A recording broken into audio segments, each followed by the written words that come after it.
30 plus years, I've seen every type of child grow up. Instead of giving me what I wanted, she gave me what I needed, which was truth. Don't let emotions win. Let truth win. Do your very best, and you should have a lot of fun while you do it. And the better you get at something, the more fun you're going to have at something. You moms and dads are wired with everything you need to be a parent to a great kid. Welcome to Parenting Great Kids. This is episode number 119, and I'm your host, Dr. Meg Meeker.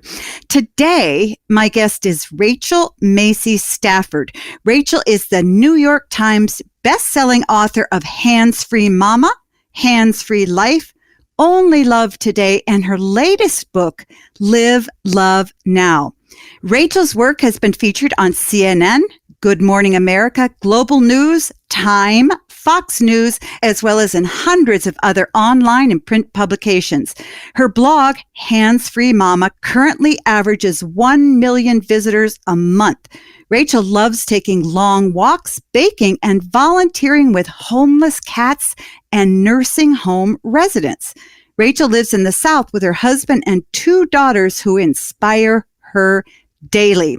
As always, I'll share my points to ponder with you so you can start using them right away. And remember, don't just download the episodes, click subscribe, because I need you to join my parenting revolution. And every new episode will automatically show up in your subscribe list. I promise you won't regret it. Also, remember, write me a review on iTunes and let me know what you think of the podcast. We're not only on iTunes, but the PGK podcast is also available in the Google Play Store and on Stitcher. So no matter where you get your podcast, subscribe today so you won't miss a single episode. So parents, thanks for listening. This is episode number 119. Stay with us. I want you now to listen in on a conversation I had with Rachel Macy Stafford. I know you're really going to enjoy this one. Rachel, thanks so much for joining me today on Parenting Great Kids. I'm so happy to be here. You have a fabulous book, Live, Love, Now, Relieve Pressure and Find Real Connection with Our Kids. What parent would not want to read that? You know, seriously. Thank you. Yeah, and it helps me with my grandkids because my kids are all grown. Yeah. You know, as we were talking before the podcast started, our hearts, your heart and my heart, are to really help parents understand who their kids are. Because a lot of parents, I think they know their kids well. And this was true for me with my kids. And it's still true, they're adults. And we see what they show to us. And yet what is happening in their mind and their hearts can be very distant from what we know. And so you go through all of that in your book. And one of my deepest concerns about the emotional mental health of our kids has been loneliness, feeling unaccepted and believing or feeling that no one really has enough time for them. And I think that's a reality. I think kids just don't have, they're not experienced that anybody really has enough time for this. So how do you address those issues right out of the chute? What I feel like gave me a lot of credibility going into this conversation about what kids today are saying they need, because it's very different than what we needed just because everything's changed. And so I talked to hundreds and hundreds of teenagers, and I did what I call the index card exercise. And I simply passed out an index card and I said, if you could give the world one message, what would it be? And I had shared, before I did that, I had shared very vulnerably about a lot of the struggles that I have had in my life with distraction and technology, too much technology and self-worth issues. And so I'd been very honest with them. So they surprisingly shared a lot of painful truths on these cards, and they didn't have to write their name. So that was kind of nice. It kind of opened that up. But I heard from teenagers over and over that idea of, I have to be someone that I'm not in order to be accepted. Mm-hmm. And what you were saying earlier really resonated with me, because I feel like a lot of kids are just being who they think they're supposed to be, or who they think mom or dad wants them to be. And it's not true to who they really are.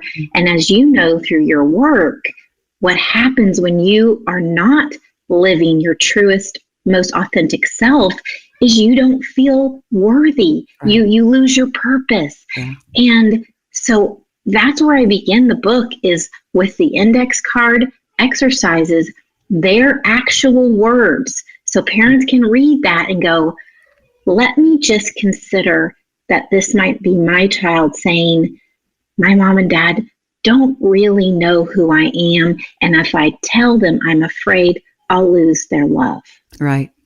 Now, I remember when I was growing up, I really didn't feel that way. As a matter of fact, I did things at school. I did okay in school. I did pretty well in college. I wanted to go to medical school. My dad was a physician. He never said, this is really important. You need to do this. This is, my mom was home. She started dinner at 10 o'clock in the morning. Life just was simple. And I felt pretty good about the fact that I didn't feel pressure from my parents to do things. Of course, I didn't have a cell phone. Anybody who called the house, everybody else knew who was calling you. So I couldn't live in my own world, which I think a lot of kids do today. Yeah.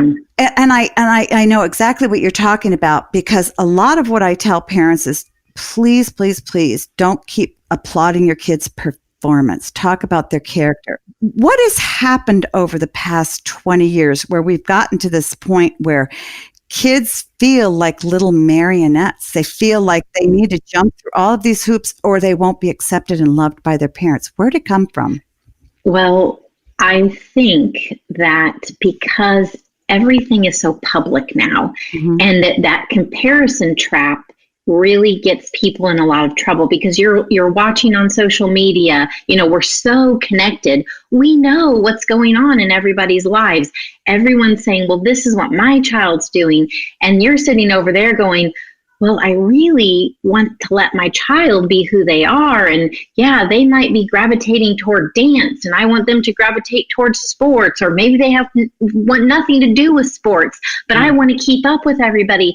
So what I talk about in my book is to really take a hard inward look at yourself as a parent and say, what are my motivations for forcing them on a path that they don't even want to go down? And have you really listened to what they are saying? Because time and time again, teenagers were telling me, I just want to be a kid.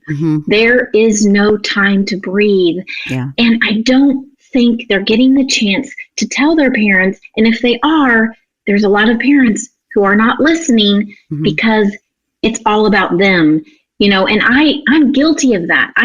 I was guilty of forcing my child when she was younger to do things that were not true to who she was. And I saw the dimming light in her eyes. And I thought, I don't want my child to grow up hiding who she really is. And I talk a lot about my own transformation, and it was painful, but she's 13 now, and she's healthy, she's happy, she's confident in who she is, and she's not who I wanted her to be. Right. She's better than that because she's who she wants to be. Is she the one who wants to go to Africa? So that's a 16-year-old. Okay. And she did go to Africa. So she made her dream a reality. And again, another life-changing moment to be able to say, this is what I want to do. And, at the same time she was dreaming about going to Africa and connecting with people, she was struggling in school. And when we base our worth, or when our children base their worth on their grades and their performance, they can say, oh, I'm getting a D in this class, I must be dumb, or I'm a failure. But while Natalie was struggling in school, she was planning this trip to connect, like I said, with children in Africa. And she was finding that she was very, very capable, finding out, what vaccinations she needed. She was studying the history of Rwanda. Mm-hmm. So in that same moment that she felt like a failure in school, she felt like, wait a second, I'm more than my grades. Mm-hmm. I'm more than what this score says. So we need kids to have these meaningful measures of success and worth that is not tied to school. Mm-hmm. You're absolutely right. As you were talking, I can hear parents thinking a couple of things. Well, I understand what you're saying, and I know that sports and academics don't define a person. And I tell my kids all the time, just go have fun. But then they go and they show up to practices and to games, and they stand there on the sidelines, and they're just exuberant. They clap, they cheer, they get upset if the kid does. I mean, we've all seen them at games. And you can say whatever you want to your child, but if your behavior and your actions and your deep belief doesn't line up with that, they're going to know. They know how you really feel. I've also seen parents whose kids will say, "I love gymnastics." Okay, I love gymnastics, Mom. 1st, 2nd, 3rd, 4th, 5th grade. And the parent says then, "Okay, I'm going to put you in gymnastics. You're going to the Olympics." So even if the kid goes into what they like, there's that sense that the parent comes along and goes, whoosh, you're my kid, you're the best. I can't tell you how many parents of young kids, 4-year-olds who'll sort of, ding a couple notes on the piano, go, "Oh, my kid is so amazing. So amazing. Yeah. They're so good at this. They're so good at that. They're so far ahead." And I kind of understand. But again, that's the beginnings of my child is all about what the stuff that they do. Yeah. Would you mind sharing your own personal struggle with the sense of living a life to be somebody that you really weren't? Yes. So, when you're basing your worth on your achievements, there is this unrelentless quest for happiness and joy and inner peace. And what I tell the readers in my book is how many parents would come up to me after speaking events and they would say, "I see the light dimming in my children's eyes," because I talk about that. And some even went on to say they're cutting themselves, they're harming themselves. And I asked them, does your child have a place of refuge? Do they have an activity or a place to visit and go every day where they can breathe, where they can do what they enjoy without being graded, evaluated? Because the problem is, our children might love, like Avery loves to play the guitar. She loves to sing. But when I started going in and started critiquing and telling her, "Oh, well, don't you think you should do it this way?" Or "You haven't practiced enough." So I'm taking what she finds joy in and I'm making it not joyful. I'm sabotaging that. And so I tell parents that when they sense their children are hurting, they feel despair. A lot of times they feel alone. It's like, do they have a place of refuge, a person of refuge? Because, we think it's our job to be that person, that evaluator, that judger, that critiquer. But, our kids have coaches, they have teachers, they have lots of people in their life who are going to be guiding them. Why can't we be their encourager? Right. Who says we can't be that person who says, "I love you and I accept you just as you are. I'm not going to try to change you or fix you. I'm just going to celebrate you and delight in you." One of the best things we can do is delight in our children, find joy in them. If you think about people who you love to be around, the people that you can just be yourself with, that's what we need to be for our children. And we let the evaluator role be someone else's role, so that our children can be themselves in our presence, and they can share, this is what my dream is, this is what I feel like my purpose is, instead of us pointing them on a narrow or unauthentic path where they're only going to feel unfulfilled and hopeless. Mm-hmm. You know, a lot of times I think that doing activities, parents feel that if they say positive things and they encourage them, like, Ava, you're so good, you should practice more, you could really be something. Encouragement can crush kids. And I think our family exercises. My husband's a runner. I like to run, and he'll run with me. And sometimes, oh, this is great. This is so good for you. Your stride is changing. And please don't say anything. I don't want it to change. I don't want to do better. I just want to enjoy it. Yes. And if I, as an adult, feel like that, imagine how a child who needs the love of a parent feels that parent acting enthusiastic about something they're doing. Right. That parent isn't a safe person. So really what you're saying is, let them have a place where you're not saying anything. Yes. Because the friends we love to be around are not the friends that are going, oh, that's so great, you should keep doing it. They just listen to us. And, and that is so much of what what your book is about. In part 1, you write about being a truth teller, not a taskmaster. And you say that kids feel unseen and unheard.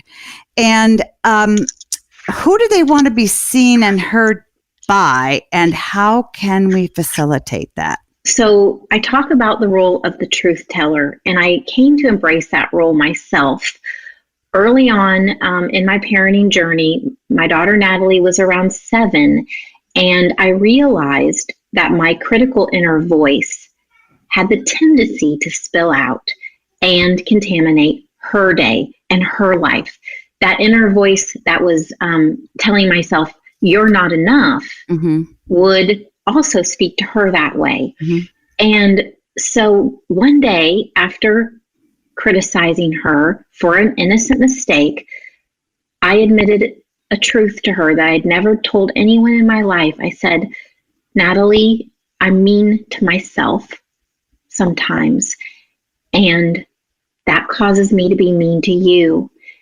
And it's not right. And I want to work on this. I'm not sure how I'm going to do it, but I'm going to change. And in that moment, I noticed my daughter didn't look scared by that admission. She looked hopeful, like my mom is telling me the truth and she wants to change. And I realized all along, I thought perfect parenting was required to raise resilient and capable kids, but really, what's required is that we show up as our true, authentic self, the stumbles, the mistakes, the flaws, so that we can show our kids how to also become resilient, capable, and human. That it's all about being human. And so when we model that, we give them permission to be human. And then when we're navigating these tough areas that we didn't have to navigate as teenagers, we're doing it with them, not from up above here, like I know it all, because we don't know it all. And so when we can be that trusted truth teller who accepts them for who they are, because we are learning to accept ourselves for who they are, then we can do this together. You know, I love that. And it makes a lot of sense. One of the things that I've seen happen, I went to an all-women's college in the 70s, and feminism was just sort of beginning to take off. And then over the ensuing 20 years, I think what happened is the list that women created in their minds of all of the things they needed to excel at became very long. Not only did we have to have great professions and, great kids and the right husband and the right house, we also had to be perfect at all of that. And we had to lose those last 10 pounds from the baby fat. Right. And if we are constantly feeling we fall short of what we are, one of ourselves, our kids are going to feel the exact way, because our kids know our hearts, because that's what they want. And we can't buffalo them. And so I love this whole idea of saying, you know what? I don't treat myself very well in my head. And that's what I'm doing to you. It makes a kid feel, you mean it's not my fault, Mom? And and then I think you can work on that together. You go on to write that kids feel micromanaged and adrift. What do you mean by both of those? So micromanaged is, I heard a lot of kids tell me that they are capable of making decisions. They are capable of doing tasks for themselves and need the freedom to make mistakes. So the micromanaging is just the life skills, the skills of every day that a lot of parents are doing for their child, either because they want to get it done faster or more efficient, or they don't want to hear the whining or the complaining, or because Bobby's got such a busy schedule, I'm going to do these household chores for him, or I'm going to pack his sports bag and his snack. And the things that they can do for themselves, the parents are doing for them. And that is an injustice. It is sending a message that I don't think you're capable, and is not setting them up to be independent in life. So that's micromanaged. And then you have a drift. A drift is what we're feeling because of technology. So you know how it is. You get on your phone and you think, I'm going to answer this text, or I'm going to go check Facebook. And then an hour later, you've drifted to all these places and you thought, how did this happen? So kids are also saying, I love my phone. I can't imagine living without my phone, but I need boundaries. I need help in managing this, because I do feel like I'm not tethered to real life. I'm tethered to all this stuff out there. So that is how things that we need to know, that they may not tell us they want help with that. They might not tell us they want limits and guidelines, but they need it. And they want it. Absolutely. To the first part of your answer, what I see is that, and this is fairly new again in the past 20, 25 years, is that moms in particular want to be needed. And I think that goes into a lot of, I'm going to do all your laundry. I'm going to do this for you. I'm going to do that for you. And that's, if you do that to a teenage boy, A, you're setting his wife up for a miserable life. And B, more importantly, you're not letting him grow into a man. And that can be devastating, for boys. And so I do love this sense that, they're adrift and they're just kind of moving farther and farther away from parents. You have some chilling quotes from kids. Mom and Dad, I want you to see the amount of stress and pain I deal with all the time. My mom is really great and loving towards me, and the same with Dad, but they don't know what my dream is, and they've already taken it away from me. They just don't know it. Parents don't know what's going on inside of their kids' heads. Parents, I hope you're enjoying our conversation with Rachel. We need to take a quick break, but don't go anywhere. We'll be right back with more of our conversation. Parents, now that I'm spending more time at home, I'm finding messes can show up just about anywhere, especially where you least expect them. And that means I need a vacuum that's versatile enough to keep up with it all. That's where my new Hoover Blade Plus comes in. It's versatile, adaptable, and ready for whatever life throws at it. Blade Plus is a real powerhouse in cord-free cleaning. It's engineered with Hoover's Dust Vault technology that captures dust and fine particles as you clean. Messes aren't just limited to the floors. That's why Blade Plus converts to a hand vac with a variety of included tools to get the job done no matter what. Blade Plus is cordless, powered by Hoover's removable, rechargeable lithium-ion battery. Hoover has a whole lineup of cordless cleaners powered by the same battery, so you can simply swap and go from job to job, just like some popular power tool brands these days. Friends, I have a confession. I am a vacuum cleaner junkie. I love good vacuum cleaners because I love clean floors. I have wood floors, tile floors, carpeted floors, and I like to have them all clean most all of the time. That's why a good vacuum cleaner is my friend. And friends, I have the Hoover Blade Plus, and I can't tell you how much I love it. I keep it in my kitchen. I grab it off of the charger, and I can take it just about anywhere. It's light and it's strong enough to clean the wood floors in my kitchen, the tile in my mudroom, and the thick carpeting in my living room.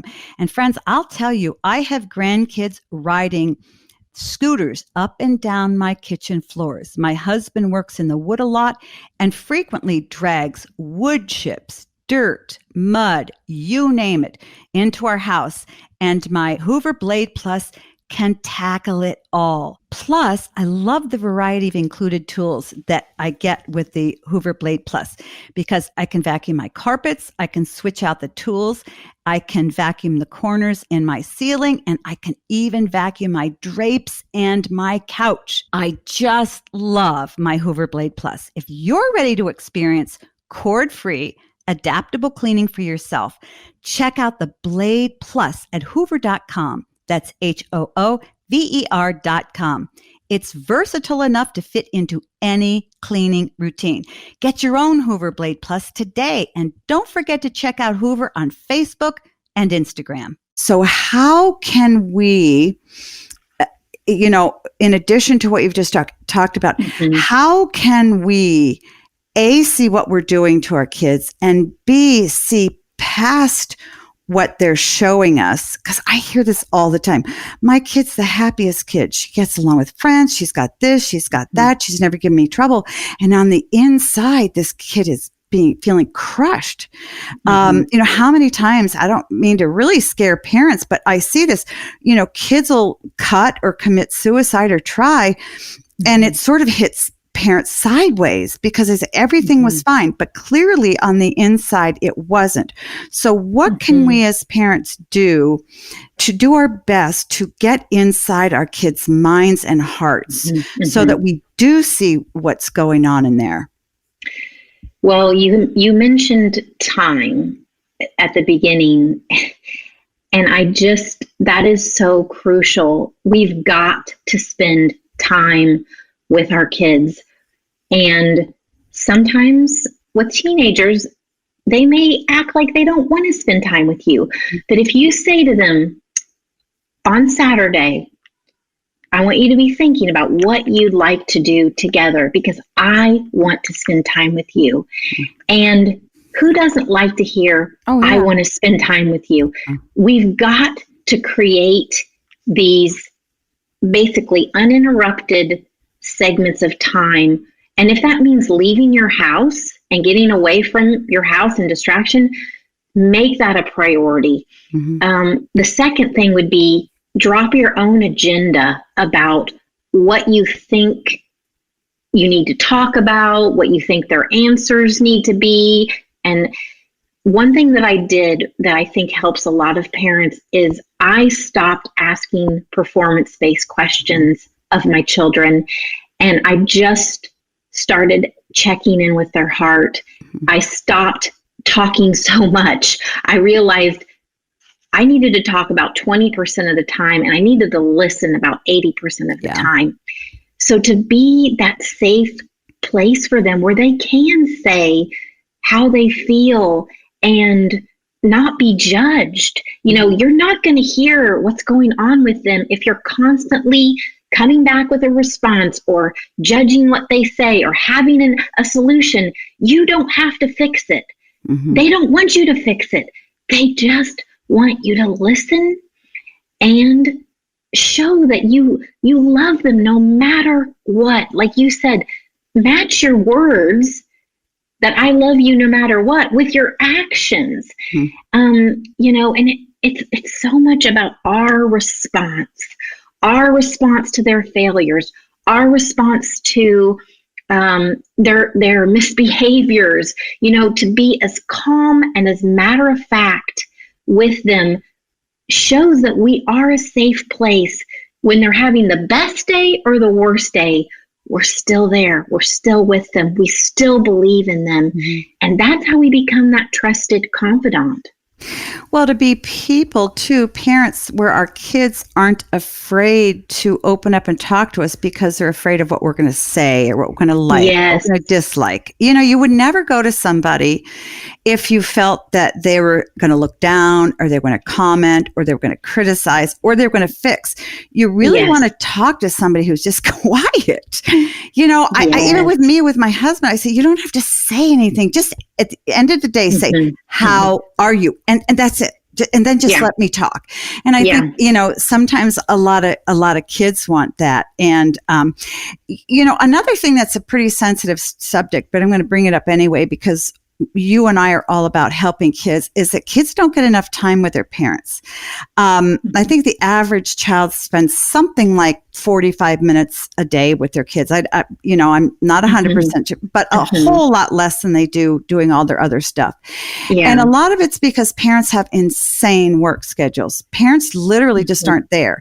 They're, you know, shuttled from activity to activity, daycare to something, nanny did this, and life is so frenetic. And I think that if kids truly, it's like a good marriage. If you don't spend time with that loved one, if you don't spend time with your kid, the message they get is, you just want to push me away.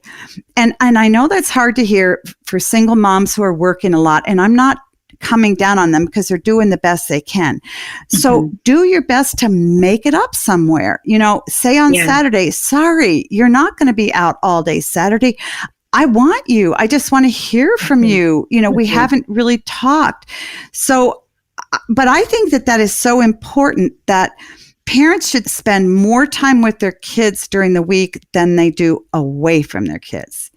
If possible, you know, change your work schedule. It's not forever. You know, your kids do grow, but I do think that time invested in a relationship is really important.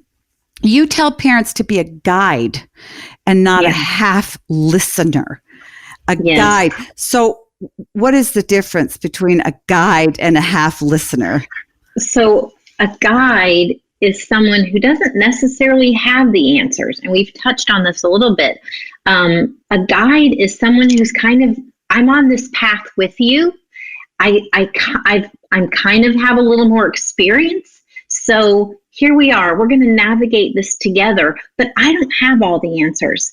That's really key. And a guide, in my definition, is someone who's willing to have those hard conversations. So we just talked about, how do we get our kids to open up, and how do we know what they're thinking? Well, that means we have hard conversations about mental health. My dad struggled with mental health. I struggle with mental health. My daughters know depression runs in our family. It was a conversation I started many years ago with them, as much as they could understand. And I wanted them to not come across feelings that were scary and uncomfortable and say, something's wrong with me. I wanted them to say, oh, I'm feeling really sad and it won't go away. Mom and I talked about this. And so a guide is there to say, here, let's talk about this, so that when you encounter it, it won't surprise you. You won't feel ashamed. You'll feel like, I can turn to my mom or my dad. You know, that's so important. And to communicate your kids, and this is hard for a lot of parents, that no topic or conversation is off limits. And I know a lot of parents balk at me, because one of the things I talk a lot about to teenagers and kids is sex. And that is one area that parents do not want to talk to their kids about. But I said, look, your kids are being talked to every day, over and over. You have to join the conversation, and you have to talk. You have to give them your view, and you have to listen to what they. But it's so frightening for parents, because they're afraid they're going to find out things they just don't want to know, so they don't go there. But I love what you say. You just got to be willing to go in those hard places. One of the things that you did, I don't know if you did it with all of your kids, is that you had that talk time. Oh my gosh! You know, I had that with my mother, And it just meant the world. And I knew, and it wasn't long, 10 minutes. No, exactly. 2 times a week. I knew that she had set aside time for me to say whatever I needed to say. And sometimes I had something to say, but a lot of times just knowing that I had that opportunity to say it made me so much less afraid. And that is a very simple thing that you do. So talk to parents about doing that and how you did it and what it looked like and what your experiences with your kids were. Sure. Talk time is one of those undistracted rituals that I strongly, strongly encourage people to have. Just have 1 or 2 daily rituals that are free from the distractions of the modern age. And our talk time kind of happened by accident. Natalie was around 4 when she started asking, and she called it talk time because she wanted to talk and wanted me to listen. And she would ask some pretty deep questions about the reality of the world. But I chose to be honest with her about her questions. And we did that every night for 10 minutes. We did it, I would say, till she was at least 14. She's 16 now. I'll still go into her room every night. We don't have talk time, but sometimes she'll say, "Lay with me, Mom." And I noticed during the quarantine time when her anxiety was kind of heightening, she'd ask for that. "Can you come lay with me?" And it's a connective ritual that our kids can count on. They can see that they're valuable, that we would set aside this, but it grows that bond that you need to have with your child. And they need to know this happens every night or almost every night. And I can count on having this time for my parent to just be there with me. And we don't even have to talk. We can just lay together.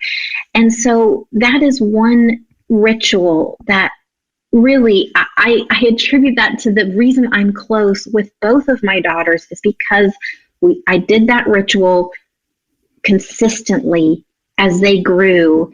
And it's just a way to check in. And if you have to apologize for something, that's a perfect time. And with my younger daughter, who's less forthcoming about what's going on with her, sometimes in the dark, when we're alone, I do get to hear things that I wouldn't ordinarily get to hear. So you need to make space for that. And sometimes it's like the last thing that comes out of her mouth is I'm about to leave. And then she says, "Oh, by the way." Always. Yeah. Always. And Yeah. I'm like, "You're not going to get out of there that fast." Yeah. But I'm so thankful that we have that ritual in place and that she knows this is an opportunity for me to share. So I'm glad you brought that up. Well, I loved when I read it because I thought, wow, that takes me back. Because my mother and I did that for years and years and years. And I looked forward to it. I loved it. And as you're talking about, in many ways, though I really respected and looked up to my mom, she was no pushover. In many ways, she was just a tough bird. But I knew that I could bring anything to her, and she was, in a sense, my refuge. Beautiful. She was the one that if I had anxiety or an issue, rather than back away, she moved in. She didn't say, "Oh, what's wrong? What's wrong?" She just sort of moved in and just was there and say, "You haven't been yourself lately. What do you think is going on?" But that really safe person. And I think a lot of times that's really tricky for parents to get. And yet it's very, very simple. It's a time that you set it apart for your kids. They know they can rely on. You can talk about anything, and you're not going to preach to them. That's not your teaching time. Right. That's not the time for you to sit down and say, "Why are you not motivated to do your schoolwork?" That's not that time. That's their time for them. So, well, your book is fabulous. Live, Love Now, Relieve the Pressure, and Find Real connection. My guest has been Rachel Macy Stafford. And Rachel, this has been so wonderful. We really are kindred spirits because we are. I'm behind kids going, please, please, please see, who's in your life. But I just want to encourage every parent, whether your child is 2 or even whether they're 20, and they don't want to talk to you, or if they do want to talk to you, you can build a much deeper connection with your kids. So thanks so much for joining me today. Thank you for having me. Now on to my points to ponder. 1, listen twice as much as you speak. Many kids feel unseen and unheard. As a matter of fact, many parents complain their kids won't talk to them. But kids say they want to talk to their parents, but they don't feel their parents really want to listen or hear what they have to say. In other words, they don't feel that they really matter. They believe that the only reason parents want to talk to them is to teach or preach to them. So pay attention to how you talk to your kids. Listen, listen, listen. Hear them. Then once you talk, respond to them. Don't preach. 2, never let your child feel rejected by you. Anxiety and depression are on the rise in kids of all ages. I see this in my practice, and at the root of these is often a sense of self-loathing. They don't like themselves. They don't like who they are and feel rejected by friends and loved ones. The best way to keep your child from feeling rejected is to pay attention to your criticism. Often we don't hear what we say or how we say it. We don't think about our body language. We subconsciously communicate that we don't like our kids, either because they act funny, they speak funny, they dress funny. We don't have to agree with what they do, but we must never reject our kids as a person. 3, teach your child resilience. Parents usually work to prevent hardship for the kids, and I get this. I did that for my kids. We want them to succeed at everything they do. We don't want them to be unhappy. This is human nature, but the problem is we never teach them how to be strong, to know how much they're really capable of doing. The only way strength and resilience come is through pushing through hard times. Helping them push is our job. When they face tough issues, we need to tell them that they can handle struggles. They are strong. They can handle a breakup with a girl or a boy. They can handle getting a C in algebra. They can handle not being the best person on their soccer team. We must never bail our kids out, because when we do that, we teach them that they're weak and they need us to solve their problems. Parents, as you know, I'm taking more time interviewing my fabulous guests, and I will be answering your questions in special podcasts. But please, in the meantime, send your questions to me. Send them to askmeg@megmeekermd.com. Again, askmeg@megmeekermd.com. I want to thank my guest, Rachel Macy Stafford, for joining me today. To find out more about Rachel, go to handsfreemama.com. There you can read her latest blogs or check out her latest book, which is fabulous. Live, Love, Now. Once again, that's handsfreemama.com. Now let's recap my points to ponder. 1, listen twice as much as you speak. 2, never let your child feel rejected by you. And 3, teach your child resilience. So until next time, parents, always remember, great kids are raised, not born. Hey, this is Bobby, producer of Meg Meeker's Parenting Great Kids podcast. Thanks for listening, and because of your dedication to raising great kids, Dr. Meg's Parenting Revolution has grown to over 3 million downloads. Head on over to Facebook and Twitter and follow @MegMeekerMD and check out what's new at megmeeker.com. And while you're there, sign up for the newsletter to stay updated and get information about giveaways. Don't forget to share the podcast with other parents, subscribe so you won't miss anything, and leave us a review so we know how we're doing.